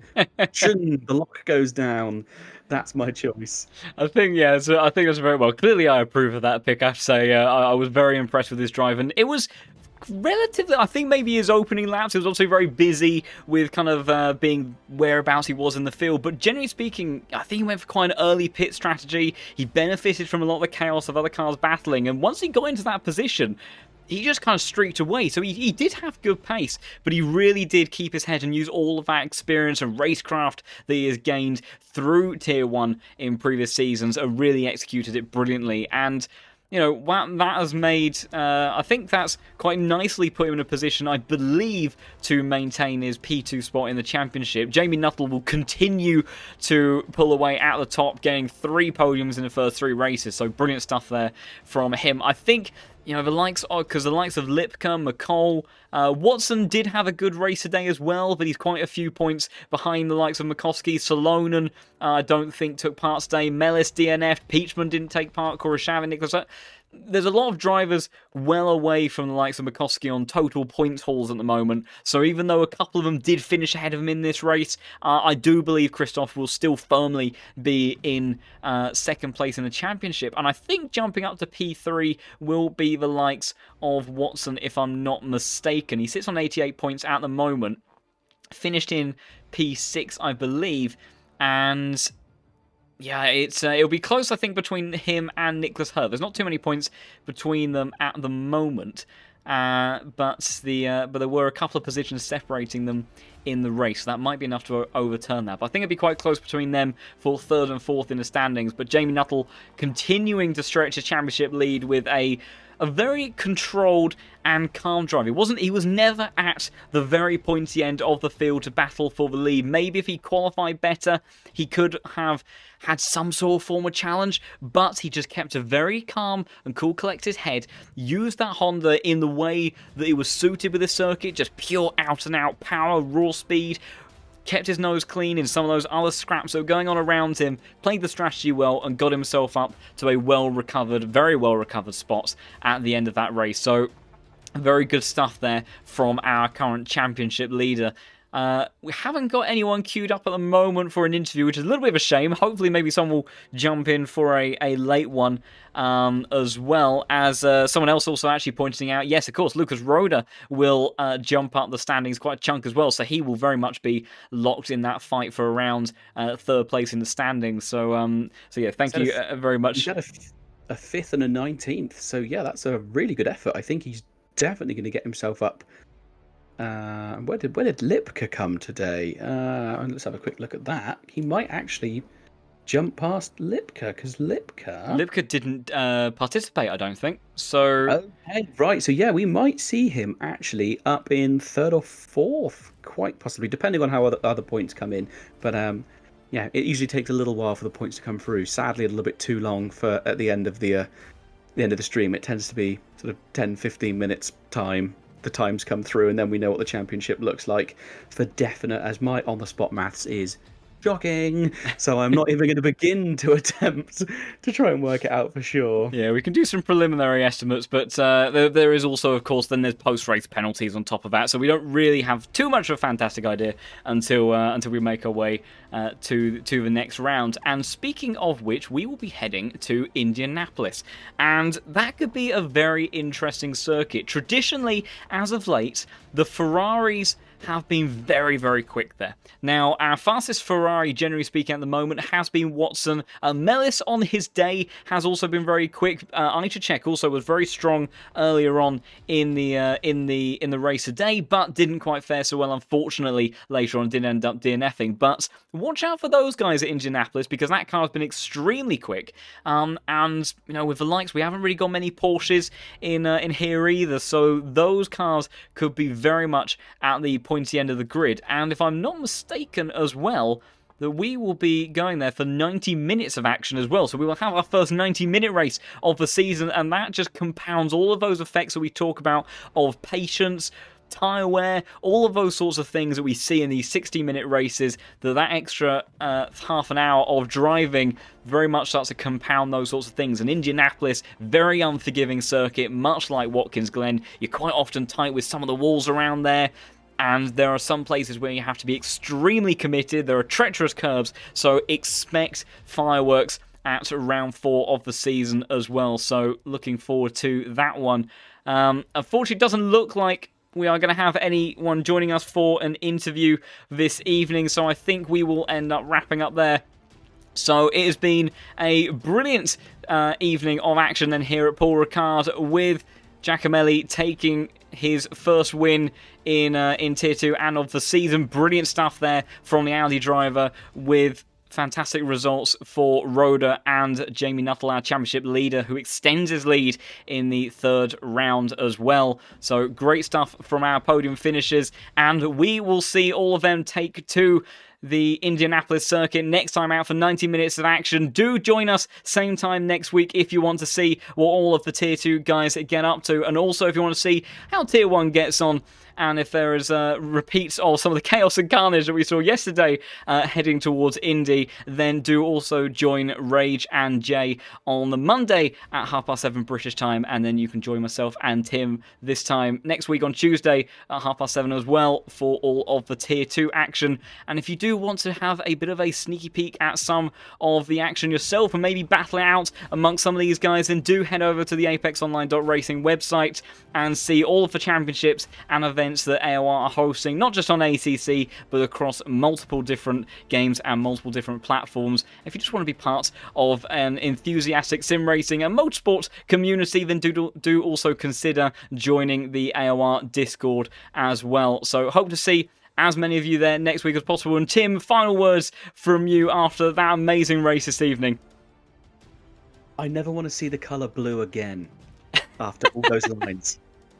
That's it. That's all I you feel get. like that's perhaps something that some of the drivers share with you. I know that Paul Ricard is not always the most enjoyable one to drive, so I'm sure that the likes of those that maybe took a little bit of an adventure on those blue lines will be sharing your thoughts. I think you're safe from that at Indianapolis. We mostly have a combination of grass and concrete, so it should be safe there. But yeah, brilliant stuff as always from Tier 2. So thank you everybody so much for watching, and see you all next week for some more racing at Indianapolis. But for tonight then, it is goodbye. Good night, guys.